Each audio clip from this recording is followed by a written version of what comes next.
Então, gente, a gente parou aqui, né? Nessa parte dos slides, vamos dar continuidade, né?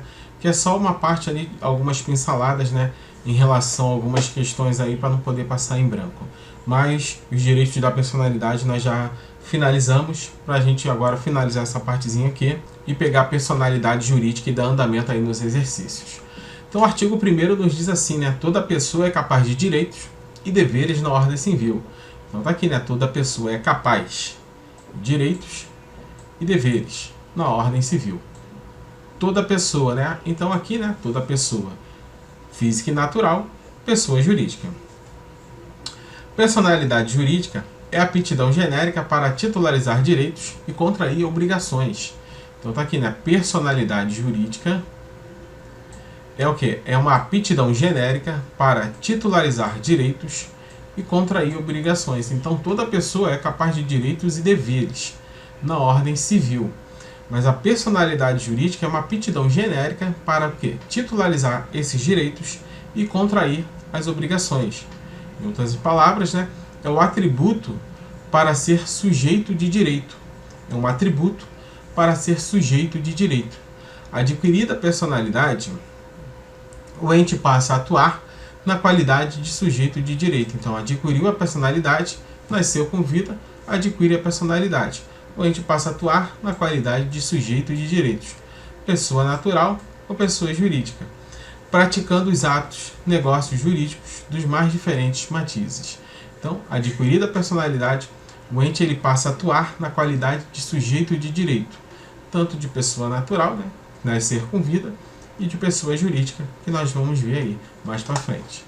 No que tange a pessoa natural física, o objeto deste capítulo é o Código Civil de 2002, substituindo a expressão homem por pessoa, em evidente atualização para uma linguagem politicamente correta e compatível com a nova ordem constitucional, né? Dispõe em seu artigo 1º que toda pessoa é capaz de direitos e deveres na ordem civil. Então, toda pessoa, física ou jurídica, ela é capaz de quê? De direitos e deveres na ordem civil. Essa disposição, como já se infere, permite a ilação de quê?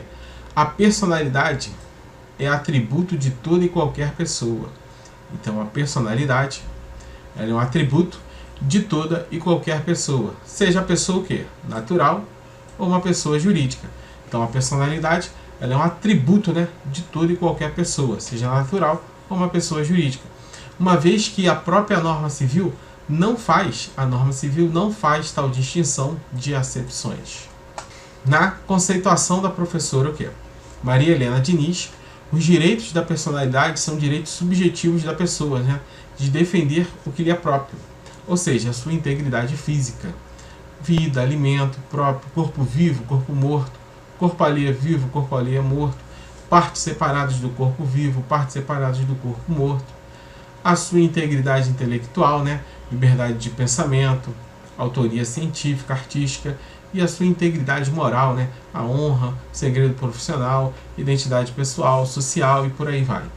A classificação ela não é exaustiva, né, ou seja, existem outras classificações possíveis. Então você vê, né, que a classificação dos direitos da personalidade não é o que? Um rol taxativo, né? Não é aquilo ali, pronto, acabou. Não, né? Não é exaustivo. Existem outras classificações possíveis de acordo com a modernidade, né? Vai saindo novas classificações dos direitos da personalidade. Então, os direitos da personalidade são direitos subjetivos da pessoa. Os direitos da personalidade são direitos subjetivos, né? Sujeito, subjetivos, de defender o que lhe é próprio, né? Ou seja, a sua integridade física, integridade intelectual e integridade moral. É importante aqui, né?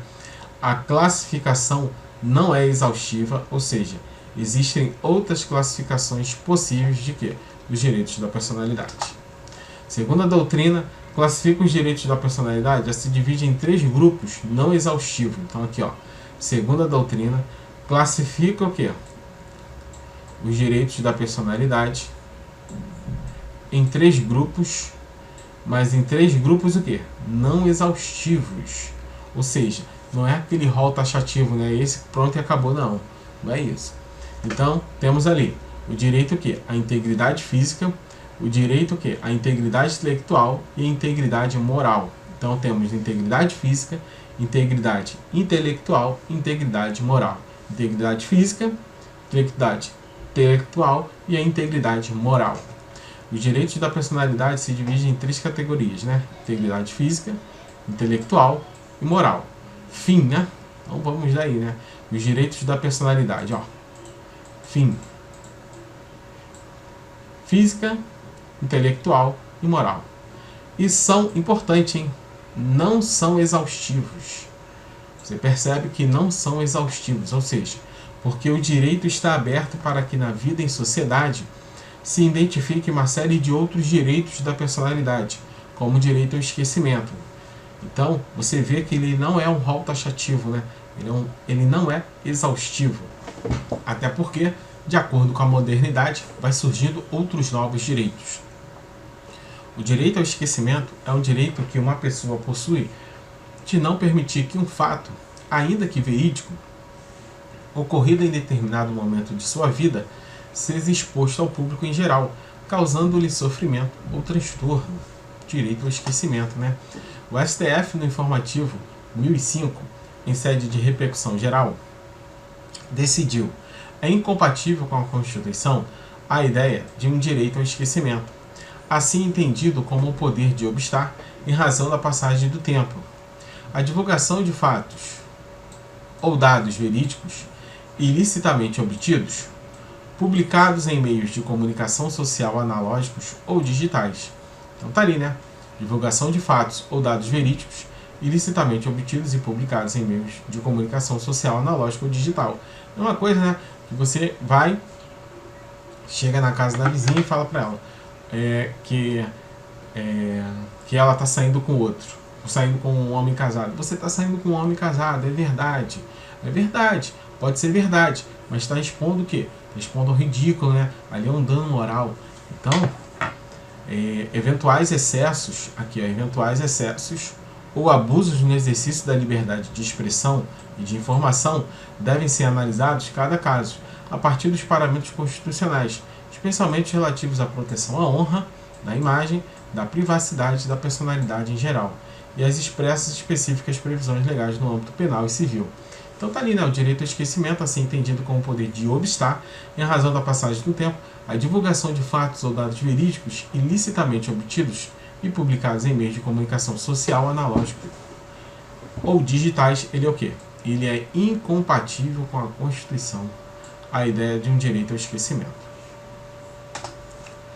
O direito ao esquecimento, em fevereiro de 2021, foi pauta dos noticiários jurídicos, bem como objeto de comentários de juristas em todo o Brasil. E não é para menos, o assunto é relevantíssimo. O STF decidiu uma RE, uma repercussão aí especial, uma RE por maioria dos votos, que o direito ao esquecimento é incompatível com a Constituição Federal. Então o STF decidiu que o direito ao esquecimento ele é incompatível com a Constituição Federal. O tema possui fundamento na Constituição Federal e é também tratado pelo Código Civil, além de possuir aspectos práticos importantes, o que explica toda a comoção com o mencionado julgamento. O direito ao esquecimento traz consigo inúmeros princípios e direitos essenciais ao indivíduo e à coletividade. Sob a névoa do tema, de uma forma bem simples, podemos dizer que, de um lado, temos o direito à liberdade de expressão e comunicação e proibição de censura, direito de comunicação da imprensa. De outro lado, também como gigantesca importância, temos a garantia constitucional de quê? Da dignidade da pessoa humana, né? Então foi o que eu falei, né? Tá ali o direito à liberdade de expressão e comunicação. É verdade que a fulaninha saiu com um homem casado? Pô, ela é conhecida no Brasil, uma artista, por exemplo, saiu com um homem casado. É verdade. Só o que acontece? Temos a garantia constitucional da dignidade da pessoa humana, né? Expressada principalmente no resguardo do quê? Da inviolabilidade da personalidade nos direitos à imagem, à honra, à vida privada e à intimidade. Então, o caso, ele excede, né? Por quê?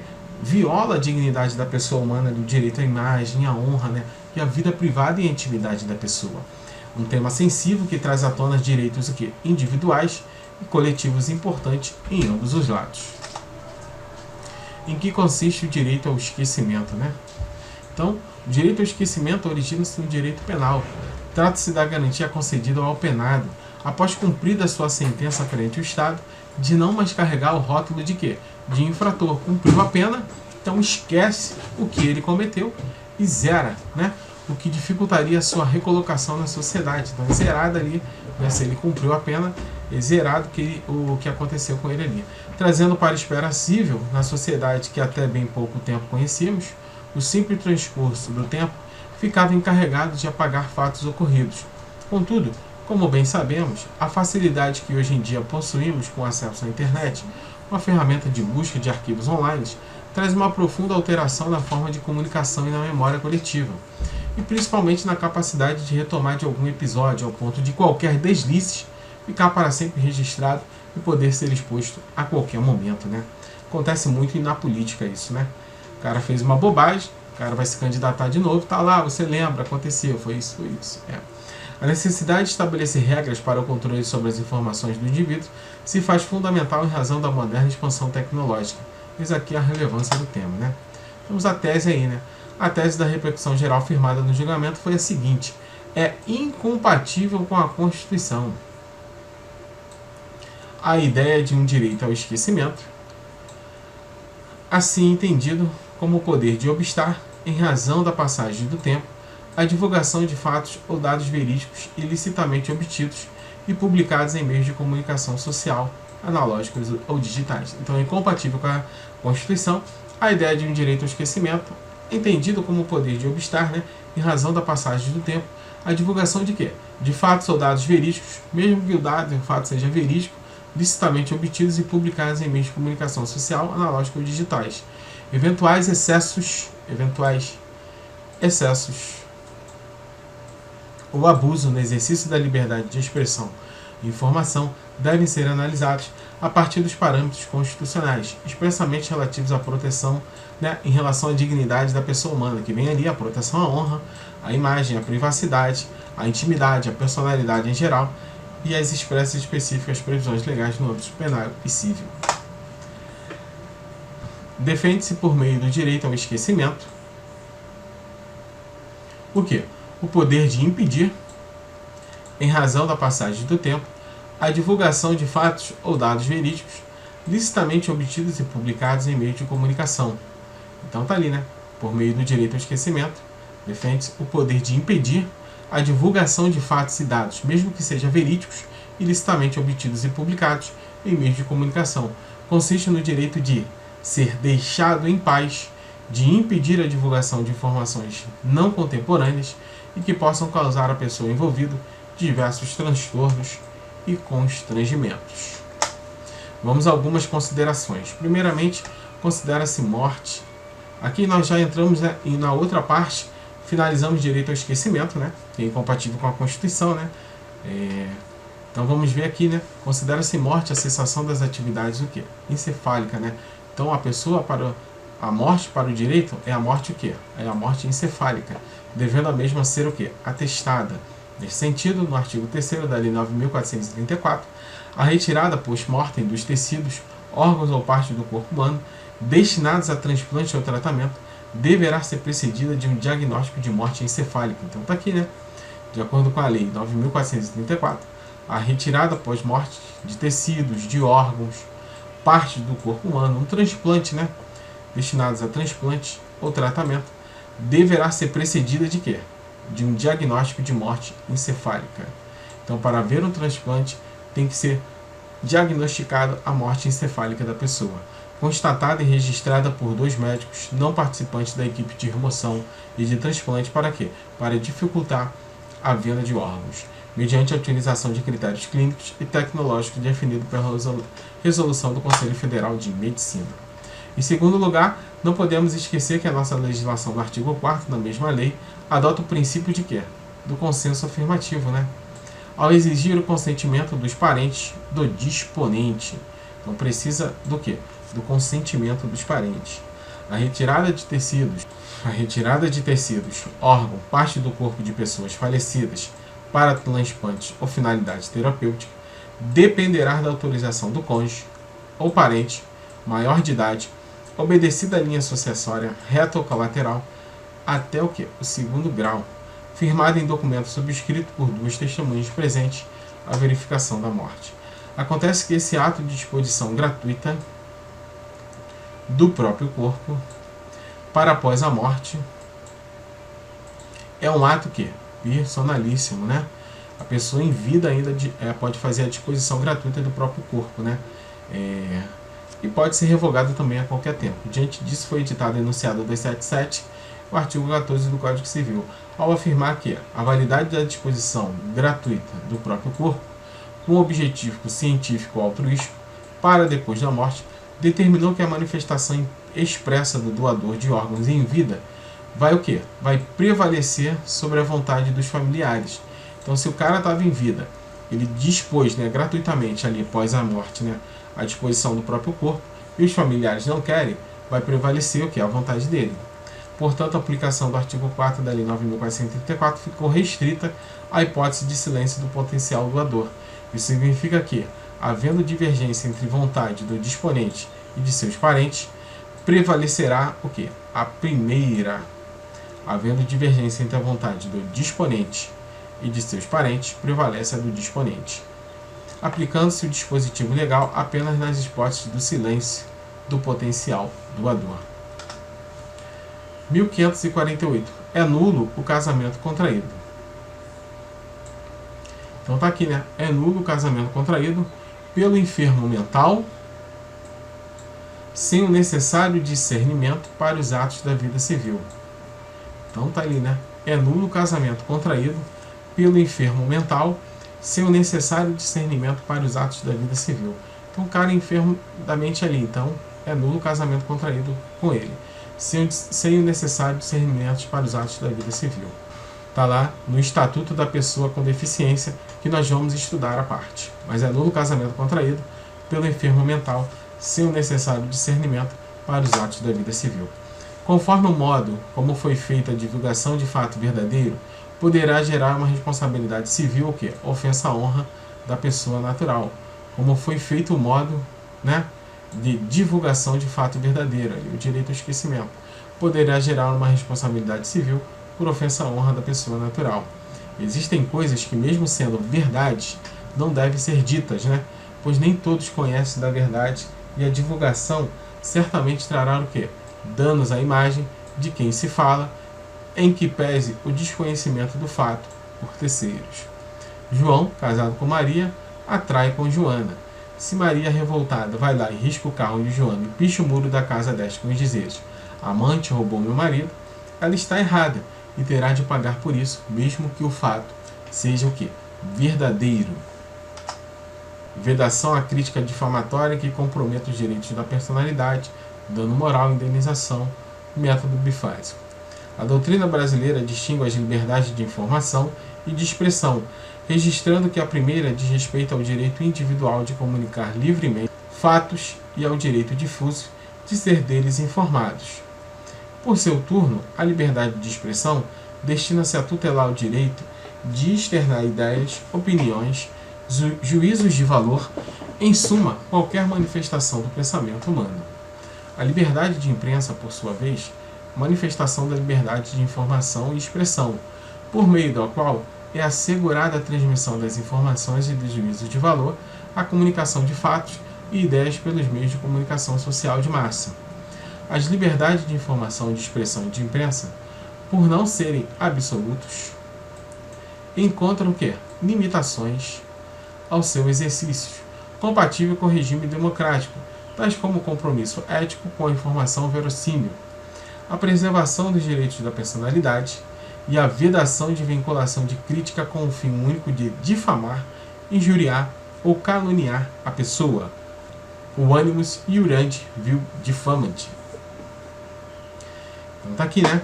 As liberdades de informação e de expressão de imprensa, por não serem absolutas, encontram o quê? Limitações. Então você vê, né, que a liberdade de informação, a de imprensa, ela tem suas limitações. Tem que ser compatível com o regime democrático, tais como compromisso ético com informação verossímil e a preservação dos direitos da personalidade. Então deve preservar os direitos da personalidade.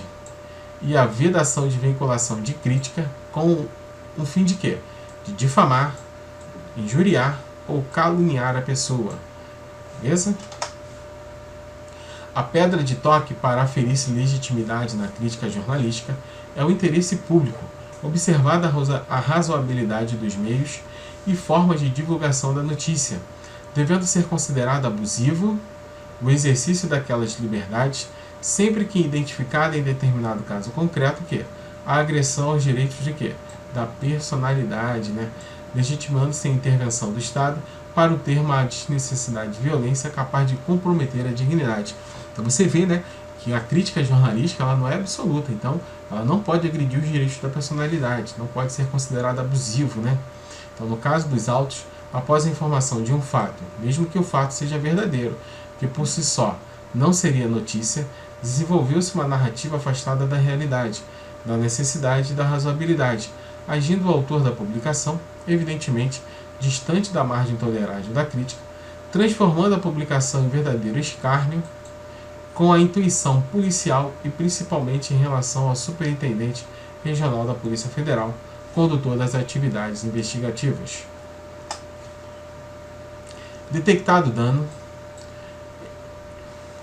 é que surge o dever de indenizar e a determinação do quanto devido será alcançada a partir do método bifásico de arbitramento equitativo da indenização. Numa primeira etapa, estabelece o valor básico para a indenização, considerando-se o interesse jurídico lesado com base em grupo de precedentes jurisprudenciais, que apreciaram casos semelhantes. Na segunda etapa, as circunstâncias do caso serão consideradas para a fixação definitiva do valor da indenização, atendendo à determinação legal de arbitramento equitativo pelo juiz. Então, o recurso especial provido não for oposto embargo de declaração. Nas razões do extraordinário, a parte recorrente alega, além da repercussão da matéria, ofensa ao artigo 5º da Constituição. Neste teor, continua, emerge que a liberdade de expressão prevalece frente aos direitos da personalidade. Emerge que a liberdade de expressão prevalece frente aos direitos da personalidade, mesmo que conflitando com os constitucionais de igual valor, até porque a informação envolve interesse público em detrimento do meramente individual, não sendo outro caminho a ser percorrido pelo Poder Judiciário. Foram apresentadas as contrarrazões, nas quais o recorrido consigna que o acordo combatido está em consonância com a jurisprudência da Corte Maior, exarada em uma repercussão geral. Afirma ainda que inexiste prevalência de direitos e que devem ser harmonizados os princípios constitucionais da liberdade de expressão, do direito à informação com aqueles que resguardam a dignidade da pessoa humana, resguardar a dignidade da pessoa humana, a honra e a intimidade. No essencial, relatório.